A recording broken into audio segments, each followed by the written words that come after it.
He cried every single night, and nobody knew he was dying. Jason was 1 year old, and he was in pain.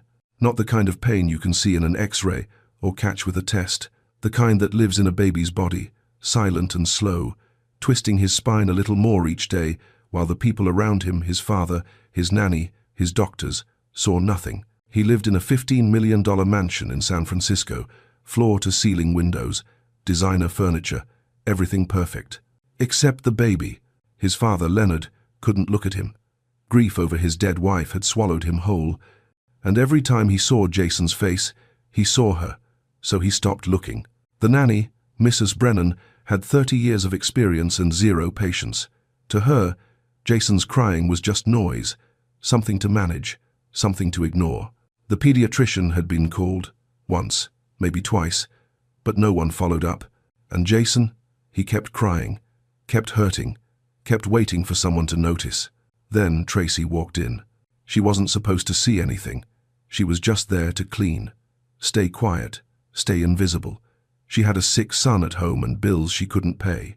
She needed this job more than she needed to be right. But one afternoon, when no one was watching, she picked Jason up, and she felt it. Something wrong, something terrible. Then she saw the mark on his leg, and everything made sense. But knowing the truth and speaking it, those are two very different things. Especially when the people who don't want to hear it have all the power, and you have nothing but your voice. Before we begin, like this video, hit subscribe, and tell me where in the world you're watching from, because sometimes the people who see the truth aren't the ones with the most power, they're the ones who care enough to look. Tracy's first morning started the way most of her mornings did, early, tired, and worried about money. She pulled into the driveway just after 7. The house looked even bigger in the daylight. All that glass, all that space. She sat in her car for a moment, staring up at it, trying to calm the nerves in her stomach. You need this job. Don't mess it up. Inside, everything was quiet. Too quiet. The kind of silence that feels like it's waiting for something to break. She started in the kitchen, wiping down counters that were already spotless. Then, the living room, the windows. Moving carefully, trying not to make too much noise. That's when she heard it. Crying, soft at first, coming from somewhere upstairs. Tracy paused, her hand still on the window she'd been cleaning. She listened. The crying didn't stop. It wasn't loud. It wasn't angry. It was just sad. The kind of sad that makes your chest hurt. She kept working, telling herself it wasn't her business. Babies cry. That's normal. But 20 minutes passed, then 30, and the crying didn't stop. Tracy moved closer to the staircase, her heart beating a little faster. She could hear Mrs. Brennan upstairs now, moving around, opening drawers, her voice sharp through the walls. Jason, enough. You're fine. The baby's crying got louder. Desperate. I said enough. Tracy's hands tightened around the cleaning cloth. A few minutes later, Mrs. Brennan came downstairs carrying Jason. The baby's face was red and puffy from crying. His little body was stiff, tilted to one side in a way that didn't look right. The nanny set him down in a playpen near the window and walked away without a word. Jason whimpered, tried to move, winced. Tracy watched from across the room, her chest tight. Something's wrong with him. That evening, Leonard came home. He walked through the front door like a ghost, jacket slung over one shoulder, eyes distant. He didn't say hello, didn't ask about his son. He just headed straight for his office. Mr. Turner, Mrs. Brennan called after him. Jason's been fussy again today. Should I? Handle it, Leonard said without turning around. That's your job. The office door closed. Tracy stood frozen in the hallway, a vacuum in her hand, watching the man disappear. She looked over at the playpen. Jason sat there, quiet now. Not because he felt better, because he'd given up. And something inside Tracy shifted. She thought about Malik, about all the times she'd stayed up with him when he was sick, refusing to sleep until she knew he was okay. But this wasn't her child. This wasn't her house. And if she stepped out of line, the crying started again. Louder this time. Mrs. Brennan sighed from the kitchen, pulled out her earbuds, and started walking toward the playpen. Tracy watched her pick Jason up, not gently, not carefully, just efficiently, like he was laundry that needed folding. You're going to bed early tonight, the nanny muttered. I've had enough of this. She carried him upstairs. The crying continued. Muffled now, behind a closed door. Tracy stood at the bottom of the stairs, her heart pounding in her ears. She shouldn't follow. She shouldn't care. She shouldn't risk everything for a baby that wasn't hers. But her feet were already moving. One step, then another. And by the time she reached the top of the stairs, she could hear Mrs. Brennan's voice coming from the nursery, cold and clipped. "Stay in the crib. I don't want to hear another sound." The door opened. Mrs. Brennan stepped out, and she saw Tracy standing there in the hallway. The two women stared at each other in the hallway. Mrs. Brennan's eyes narrowed. "What are you doing up here?" Tracy's mouth went dry. I heard crying. I thought maybe—" "You thought what?" The nanny's voice was ice. "That you'd interfere? Check on a child that isn't your concern? I just wanted to make sure he was okay." Mrs. Brennan stepped closer, her face tight with something that looked like anger, but felt more like fear. "Let me be very clear with you, Tracy. I have been caring for children since before you were born. I know what I'm doing. Jason is fine. He's a fussy baby. Some children are just like that, but he seems like he's in pain. You're the cleaning woman." Each word came out sharp, deliberate. "You clean floors. You don't diagnose children. Do you understand me?" Tracy nodded, her heart pounding. "Good." Mrs. Brennan brushed past her toward the stairs. "I suggest you remember your place. Mr. Turner doesn't tolerate overstepping, and neither do I." Tracy stood alone in the hallway, her hands shaking. Behind the nursery door, Jason had gone quiet. Not peaceful quiet, exhausted quiet. She wanted to go in, wanted to check on him, but her feet wouldn't move. "You need this job. You can't afford to lose it." The next morning, Tracy arrived early again, hoping to avoid Mrs. Brennan, but the house felt different somehow, heavier. As she cleaned the living room, she noticed things she hadn't seen before. Framed photos on the mantel, a beautiful woman with dark hair and a bright smile, holding a newborn baby. Leonard standing beside her, his arm around her waist, actually smiling. The woman was in every photo, some alone, some with Leonard, some just her hand resting on her pregnant belly. Maria, Jason's mother. Tracy picked up one of the frames to dust beneath it. The photo showed Maria in the nursery, painting the walls, laughing at the camera. She did all of it herself. Tracy jumped, nearly dropping the frame. Leonard stood in the doorway. She hadn't heard him come in. "I'm sorry, Mr. Turner. I was just—" "She designed the whole nursery," he continued, his voice distant. "Picked out every piece of furniture, every toy, even the crib bumpers." His jaw tightened. It was the last thing she finished before the accident. Tracy carefully set the frame back down. "I'm very sorry for your loss." Leonard didn't respond. He just stood there, staring at the photo, his face empty. Then he turned and walked away. Tracy watched him go, her chest aching. This wasn't just a rich man ignoring his child. This was a man so broken by grief that he couldn't bear to see his own son, couldn't bear to enter the nursery his wife had made, couldn't bear to be a father because being a father meant remembering he was also a widower. And somewhere in the middle of all that pain, a baby was suffering. That afternoon, Tracy was cleaning near the playpen when Jason started crying again. She glanced toward the kitchen. Mrs. Brennan was on the phone, her back turned. Tracy knelt down beside the playpen. "Hey, little one," she whispered. Jason looked at her, his eyes red and swollen. He didn't reach for her, didn't smile, just watched her with that same heartbreaking resignation. Tracy's throat tightened. She reached through the bars and gently touched his hand. Jason flinched. Not from fear, from pain. And that's when Tracy saw it clearly for the first time.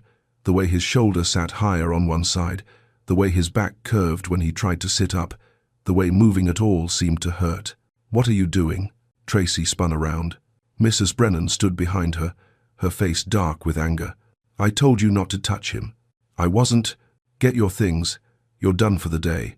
Tracy stood slowly, her heart racing. "Mrs. Brennan, please. I think something's really wrong with—" "Out. Now."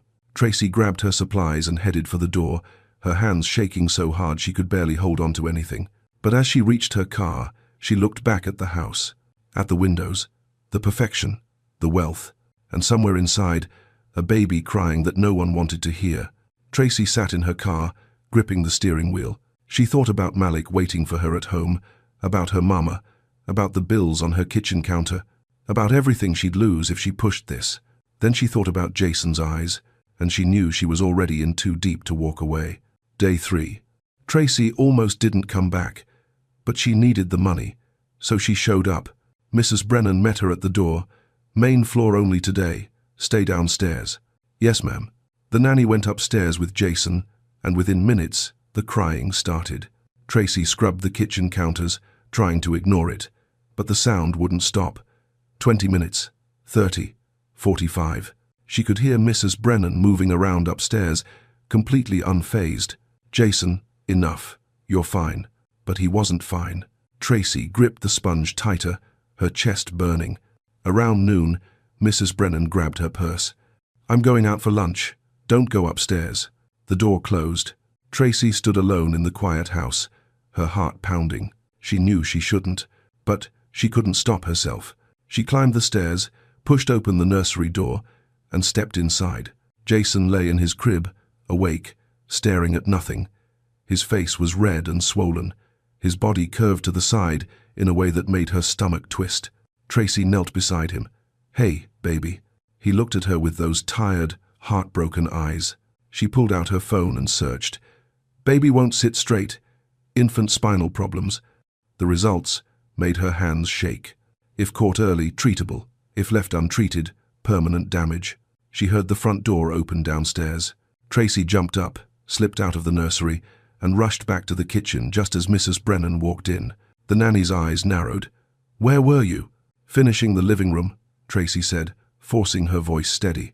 Mrs. Brennan didn't look convinced. That evening, Leonard came home. Tracy was cleaning the entryway when he walked past her, phone pressed to his ear. She took a breath. Mr. Turner? He stopped, irritation flashing across his face. What? It's about Jason. I think he needs to see a doctor. His back doesn't look right. Mrs. Brennan handles Jason's care. Leonard cut her off, his voice cold. She's been doing this for 30 years. If something was wrong, she'd know. But what if she's missing something? Tracy. He stepped closer, his jaw tight. You're not paid to diagnose my son. You're paid to clean. Do your job, or I'll find someone who will. He walked away. Tracy stood there, her throat burning, tears stinging her eyes. She was nobody, just the help. And he was a man with all the power in the world. That night, she sat at her kitchen table, staring at her phone. On the screen, a number for Child Protective Services. Her finger hovered over it. If she called, she could lose everything. But if she didn't, she thought about Jason's face. That curve in his spine, permanent damage if left untreated. Tomorrow, Mrs. Brennan had a doctor's appointment. She'd be gone for hours. Tomorrow, Tracy would be alone with Jason. And maybe that was her one chance. Even if it cost her everything. Her phone buzzed. A text from Malik's school. Reminder. Medication, refill needed by Friday. Tracy closed her eyes. She couldn't afford to lose this job. But she couldn't afford to stay silent either. Tomorrow, she'd have to choose. Friday morning, Mrs. Brennan was waiting by the door when Tracy arrived. I have an appointment. I'll be back in 2 hours, maybe 3. Tracy's pulse quickened. Should I? Jason's in his playpen. Keep him there. Don't pick him up. Don't feed him. Just leave him alone and do your work. The nanny's eyes were sharp. Are we clear? Yes, ma'am. The door closed. Silence. Tracy stood in the entryway, her heart pounding in her ears. She was alone. With Jason. For the first time all week, she could actually help him, actually see what was wrong. But Mrs. Brennan's warning echoed in her head. Don't touch him. Tracy walked into the living room. Jason sat in the playpen, quiet, his small body tilted to the side. When he saw her, he didn't smile, didn't cry, just watched her with those sad, knowing eyes. She knelt beside the playpen. Hey, sweetheart. Jason blinked slowly. Tracy's hands trembled. I'm going to help you, okay? I promise. She lifted him carefully out of the playpen. The second her hands touched him, she felt it. His body was rigid, tense, like every muscle was bracing for pain. Oh, baby, she whispered, cradling him close. What's been happening to you? She carried him upstairs to the nursery. Her heart hammered with every step. Inside, she laid him gently on the changing table and began examining him the way she'd learned years ago during her nursing assistant training. His spine curved when he lay flat, his left shoulder sat higher than his right, and when she carefully tried to straighten him, he whimpered. Tracy's throat tightened. "I'm sorry. I'm so sorry." She looked at the crib. The expensive bumpers, the designer bedding, everything Maria had chosen before she died. Then she noticed it. One section of the bumper had come loose from its ties. It was bunched up thick on the left side, creating a wall. Tracy's breath caught. If a baby slept against that every night, his body would have to curve to fit. His leg would press against it for hours, months. She lifted Jason again and gently examined his left leg. There, just above the ankle, a dark mark, deep, old, the kind that comes from constant pressure over time. Tracy's hands shook as the pieces fell into place. This baby had been sleeping in the same twisted position for months, and his soft, growing bones had been adapting, curving, compensating. "Oh God," she breathed. "Nobody's been checking on you at night." She pulled out her phone with trembling fingers and started taking photos. The crib, the bunched bumper, Jason's curved spine, the mark on his leg. Evidence. She heard a car door slam outside. Tracy's heart stopped. She looked out the window. Mrs. Brennan was back early. Tracy quickly put Jason back in the playpen, shoved her phone in her pocket, and grabbed her cleaning supplies. The front door opened. "Tracy." Mrs. Brennan's voice was cold. "I'm here," Tracy called out, her voice shaking. The nanny appeared in the doorway, her eyes scanning the room. Then they landed on Jason. He was facing the wrong direction in the playpen. Mrs. Brennan's face darkened. "You touched him." I told you not to touch him." She stepped closer, her voice dropping to something dangerous. "What were you doing up here?" Tracy's mind raced. "I heard him crying." "Lying won't help you." Mrs. Brennan pulled out her phone. "I'm calling Mr. Turner. You're done." "Wait." "No. You've crossed the line for the last time." Tracy stood frozen as the nanny dialed. In her pocket, her phone felt like it was burning a hole through her jeans. She had the evidence. She had proof. But in 30 seconds, Leonard Turner was going to fire her. And once she was gone, no one would ever look at that crib again. No one would ever see what she saw. Jason would keep sleeping in that position, keep crying in pain, until the damage became permanent. Tracy's hands curled into fists. She had one choice left, and she had about 10 seconds to make it. "Mr. Turner? It's Mrs. Brennan. We have a problem." Tracy watched the nanny pace the living room, phone pressed to her ear. "The cleaning woman has been interfering with Jason. I've warned her multiple times, but she won't listen. She was upstairs in the nursery when I explicitly told her not to be." Silence. Then Mrs. Brennan's voice turned colder. "I think it's best if we let her go. Today." Tracy's stomach dropped. Mrs. Brennan hung up. "Mr. Turner will be home in 20 minutes. You can wait outside." "Please," Tracy said quietly. "Just let me explain." "There's nothing to explain. You don't follow instructions. You overstep. And frankly, I don't trust you." The nanny walked away, leaving Tracy standing alone in the middle of the house. 20 minutes. That's all she had. Tracy looked at Jason in the playpen. He was watching her, his eyes tired and sad. Her hands shook as she pulled out her phone and opened the photos she'd taken. The crib, the bunched bumper, the mark on Jason's leg. It wasn't enough. She needed more. She needed someone to believe her. Quickly, she opened her browser and searched. "Free legal help, low-income families." A number popped up. "Legal aid clinic." She dialed. "Legal aid services. How can I help you?" Tracy's voice trembled. "I need help. I work as a maid, and the baby in the house is being hurt. Not on purpose, but no one's seeing it. I have photos, but I'm about to lose my job, and I don't know what to do." The woman on the other end was calm. "Okay. Tell me what you've seen." Tracy explained everything. The crying, the curved spine, the crib bumper, the mark on Jason's leg. "Do you have medical documentation?" the woman asked. "No. I'm just the cleaning woman. I can't take him to a doctor without permission." "Then the photos help, but they're not enough to file a protective order. We'd need a doctor to confirm what you're seeing." Tracy's heart sank. "So I can't do anything?" "You can report it to Child Protective Services. They can investigate. But I need to be honest with you, without medical proof, and with the family having resources for lawyers, this could be difficult." What if I just took him to a hospital? Without parental consent? That's custodial interference. You could be arrested. Tracy closed her eyes. So, I'm supposed to just watch him suffer? The woman paused. I didn't say that. I'm saying you need to be prepared for what might happen if you act. This family has power. You don't. That's the reality. Tracy heard a car pull into the driveway. I have to go, she whispered. She hung up just as Leonard walked through the door. He looked exhausted, angry, broken. Mrs. Brennan appeared immediately. Mr. Turner, thank you for coming. As I mentioned, Tracy has repeatedly. I know what you said. Leonard's voice was flat. He turned to Tracy. Is it true? You went into the nursery after being told not to? Tracy's throat was tight. Yes. Why? Because your son is in pain, and no one's listening to him. Leonard's jaw clenched. Jason is fine. Mrs. Brennan has everything under control. He's not fine. Tracy's voice broke. His spine is curving. There's a mark on his leg from sleeping in the same position every night. The crib bumper is bunched up, and it's hurting him. Mrs. Brennan's face went red. That's absurd. It's the truth, Tracy said, her eyes locked on Leonard. And if you don't believe me, just look at him. Really, look at him. Leonard stared at her, his expression unreadable. Then he turned toward the playpen, walked over slowly, looked down at his son.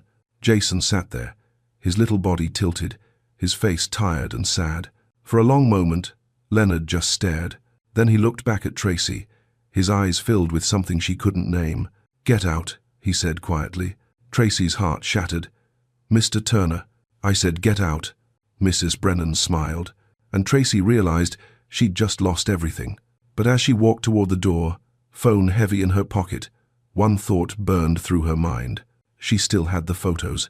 She still had the legal aid number, and she still had a choice to make. Tracy sat in her car outside the mansion, hands gripping the steering wheel so tight her knuckles turned white. She'd been fired. It was over. She pulled out her phone and stared at the photos of Jason, the bunched bumper, the mark on his leg, the curve in his spine. Then she looked at the legal aid number still open on her screen. Without medical proof, this could be difficult. You could be arrested. This family has power. You don't. Tracy's hands shook. She thought about Malik waiting for her at home, about her mama, about the bills she couldn't pay now that this job was gone. She thought about everything she'd just lost. Then she thought about Jason's eyes, and she made the call. Child Protective Services, how can I help you? Tracy's voice cracked. I need to report a child in danger. Inside the mansion, Leonard stood at the window, watching Tracy's car in the driveway. She's still out there, Mrs. Brennan said from behind him. Should I call security? Leonard didn't answer. He just stared. Mrs. Brennan crossed her arms. I told you she was trouble. These people always overstep. They think because they clean your house, they have a right to. Stop talking. The nanny's mouth snapped shut. Leonard turned and looked at Jason in the playpen. Really looked. The way the baby sat, the tilt in his body, the quiet, exhausted way he just existed. When was the last time the pediatrician actually examined him? Leonard asked quietly. Mrs. Brennan blinked. We had an appointment 3 months ago. Did the doctor watch him sleep? Check his crib? Look at his positioning? Well, no. But, did you mention the crying? Mrs. Brennan's face flushed. Children cry, Mr. Turner. It's normal. How much does he cry? Silence. Leonard's voice dropped. How much? He's fussier than most, Mrs. Brennan admitted. But I've raised dozens of children. Some are just difficult. Leonard walked to the playpen and knelt down. Jason looked up at him with those same tired, sad eyes, and for the first time in 8 months, Leonard actually saw his son. Not Maria's baby, not a reminder of what he'd lost. His son, who was in pain. Call the pediatrician, Leonard said, his voice shaking. Now, Mrs. Brennan hesitated. Mr. Turner, I really don't think. I said now. The nanny flinched, pulled out her phone, and dialed. Outside, Tracy was still on the phone with CPS. A social worker will come by within 48 hours to assess the situation, the woman said. But I need to warn you, if the family disputes your claims and you have no medical evidence, this could go nowhere. I understand, Tracy whispered. And if they pursue legal action against you for making a false report, it's not false. I believe you. But belief isn't proof. Tracy hung up and stared at the mansion. 48 hours. That's how long Jason had to wait. 48 more hours of pain, of crying, of no one really seeing him. Unless… Tracy looked at the hospital address she'd searched earlier on her phone. UCSF Medical Center, 15 minutes away. She looked at the house, at the window where Leonard stood. Then she looked at the clock. Mrs. Brennan's car was still in the driveway. Leonard's too. But in about an hour, Leonard always left for his afternoon meetings, and Mrs. Brennan always took her walk. 1 hour, one chance. Tracy closed her eyes and prayed for the first time in months. God, if you're listening, I need you to tell me what to do, because I don't know anymore. Her phone buzzed. A text from Malik. Love you, Mom. Hope work is good today. Tracy's eyes filled with tears. She looked at the house one more time. And then she made a decision that would either save a child's life or destroy her own. Tracy didn't go back to the mansion that day. She went home, held Malik, tried to pretend everything was fine. But that night, she couldn't sleep. She kept seeing Jason's face, that curve in his spine, the mark on his leg that told a story no one else wanted to read. Saturday morning, Malik wanted to go to the park. Tracy watched him run across the grass, his body moving freely, naturally. No pain, no stiffness, just a healthy 6-year-old being a kid. Jason couldn't do that. Jason could barely sit without hurting. Mama, why are you sad? Malik asked, running back to her. Tracy pulled him close. Just thinking about work, baby. Do you like your new job? She didn't know how to answer. Sunday, she visited her mama at the care home. Her mother took one look at her face and knew. What's wrong, baby girl? Tracy told her everything. The crying, the neglect, the evidence on her phone she was too scared to use. What do I do, Mama? If I speak up, I lose the job. We can't pay your bills, can't afford Malik's medicine. Her mother held her hand. I raised you to know the difference between the hard choice and the right choice. They're the same thing this time. They usually are. But you need this place. Malik needs his inhaler. We survived before this job, her mama said gently. We'll survive after. But baby, could you survive knowing you stayed silent while a child suffered? Would you want Malik growing up, thinking that's who his mama is? Tracy's eyes filled with tears. Her mother squeezed her hand. Some things matter more than money. You know that. That night, Tracy sat at her kitchen table, staring at the bills spread in front of her. Malik's prescription, $200. Her mama's care home, $3,500. Rent, $1,800. She couldn't afford any of it without that job, and she'd already lost it. So what did she have left to lose? She picked up her phone and opened the photos of Jason. Then she looked at the hospital address. Her hands trembled as she made a plan. Tomorrow was Monday. Leonard would be in his office all day. Mrs. Brennan would leave for her afternoon break. Tracy still had her keys to the house. She could go back, get Jason, take him to the hospital herself. It was insane, illegal, could get her arrested, but it might be the only way to save him. She thought about her mama's words. Could you survive, knowing you stayed silent? She thought about Malik, about the kind of person she wanted him to see when he looked at her. She thought about Jason crying alone in that crib, night after night, while his body slowly broke, and she knew what she had to do. Even if it destroyed her, even if she went to jail, even if she lost everything. Because some children don't have anyone else. And sometimes, God puts you in a place not because it's easy, but because you're the only one willing to see. Tracy set her alarm for 6 a.m. Tomorrow, she'd go back to that house one last time, and she'd walk out with Jason in her arms. Or she wouldn't walk out at all. Monday morning, 2 p.m. Tracy's hands shook as she turned the key in the lock. The house was quiet. Leonard's car was gone. Mrs. Brennan had left 10 minutes ago for her afternoon walk. Tracy stepped inside, her heart hammering so loud she could barely hear anything else. She climbed the stairs, pushed open the nursery door. Jason lay in his crib, awake, crying softly. When he saw her, something flickered in his eyes. Recognition, maybe even hope. I'm so sorry, baby, Tracy whispered, lifting him carefully. But I'm going to help you now, I promise. She wrapped him in a blanket, grabbed the diaper bag, and walked out. Her hands trembled the entire drive to the hospital. At UCSF Medical Center, Tracy walked straight to the emergency desk. "This baby needs help. His spine is curving. There's a mark on his leg. He's been sleeping in a dangerous position for months." The nurse's eyes widened. "Are you his mother?" "No, I was his caregiver. Please, just examine him." Within minutes, a doctor came, then another. They took Jason into an exam room, and then hospital security arrived. "Ma'am, we need you to stay here. The baby's father has been contacted." Tracy's stomach dropped.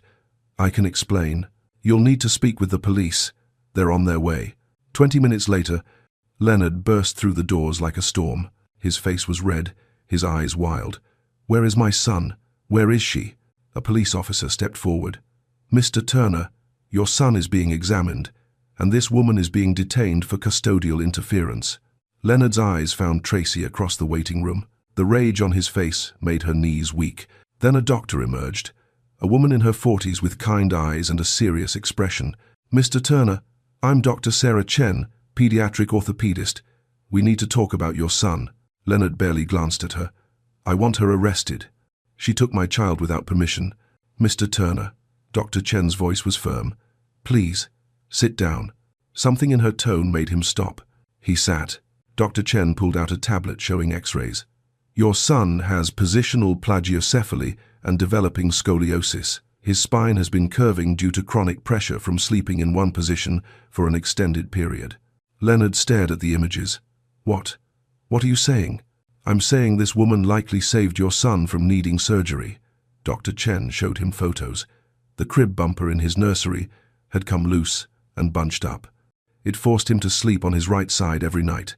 For months, his developing bones adapted to the restriction. She showed him the mark on Jason's leg. "This is from constant compression. If this had continued another few months, he would have needed spinal fusion, possibly braces for years." The color drained from Leonard's face. "But," the pediatrician said, "he was fine." "When was he last examined during sleep? When did anyone check his nighttime positioning?" Silence. Dr. Chen's voice softened.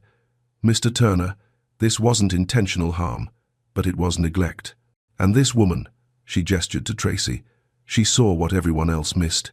Leonard looked at Tracy, then at Jason, sleeping peacefully in the doctor's arms, finally comfortable for the first time in months. Then his face crumpled. "Oh God," he whispered. "What have I done?" He buried his face in his hands, his whole body shaking. "I couldn't look at him. After Maria died, I couldn't. Every time I saw his face, I saw her, so I stopped looking." His voice broke. "And he was suffering, right in front of me, and I didn't see it." He looked up at Tracy, tears streaming down his face. "You tried to tell me. You risked everything to tell me. And I threatened you." Tracy's throat was tight. "I just wanted him to be okay." The police officer cleared his throat. "Mr. Turner, do you want to press charges?" Leonard stared at Tracy for a long moment. Then he stood and walked over to her. "No," he said quietly. "She saved my son's life." He turned to the officer. "I'm not pressing charges. She's a hero. And his voice cracked, "I'm the one who should be arrested." The charges were dropped that afternoon. Tracy sat in the hospital waiting room, exhausted, watching Leonard hold Jason for what seemed like the first time in months. The baby was calm, comfortable, finally seen. Dr. Chen explained the treatment plan. Physical therapy 3 times a week, special positioning for sleep, regular monitoring.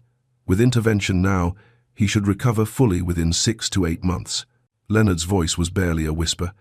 And if she hadn't brought him in?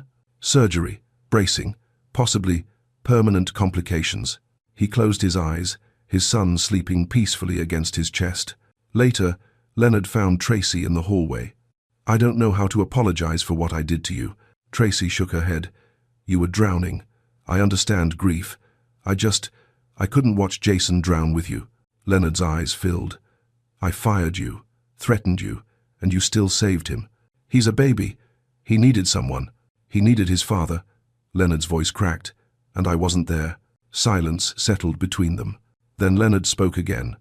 "Come back, not as a maid, as Jason's caregiver, someone who actually sees him." He paused. "Bring your son. Your mother. I'll cover everything. Medical bills, school, whatever you need. Tracy stared at him. Mr. Turner. Leonard, please. His voice was raw. I can't undo what I did, but I can make sure you never have to choose between doing right and surviving again. 3 months later, the mansion felt different. Warmer somehow. Tracy sat in the living room watching Malik and Jason play together on the floor. Jason's spine was straightening. His smile was real now, bright and beautiful. Her mother sat nearby reading a book, peaceful and cared for. Leonard came in from his office, something he did every hour now, checking on Jason, being present. How's he doing? Leonard asked, kneeling beside his son. He's perfect, Tracy said softly. Jason reached for his father, and Leonard lifted him, holding him close. I'm learning, Leonard whispered, how to be his dad again, how to see him without only seeing her. She'd be proud of you, Tracy said. Leonard's eyes glistened. I think she'd be proud of you, for seeing what I was too broken to see. That evening, after the boys were asleep, Leonard found Tracy in the kitchen. I started a foundation, he said quietly, in Maria's name. Free medical screenings for families who can't afford them. So other children don't fall through the cracks. He paused. I want you to run it. Tracy's breath caught. Leonard, you saved my son by refusing to be invisible. Now help me make sure no child is invisible again. Tracy looked out the window at the bay, the sun setting gold and warm. She thought about her mama's words. The measure of a person isn't what they have, it's who they are, when no one's watching. She thought about that first day, hearing Jason cry, feeling small and powerless. And she thought about how God doesn't always call the powerful. Sometimes he calls the ones willing to see. I'll do it, she whispered. Jason's laughter drifted from upstairs where Malik was reading him a story.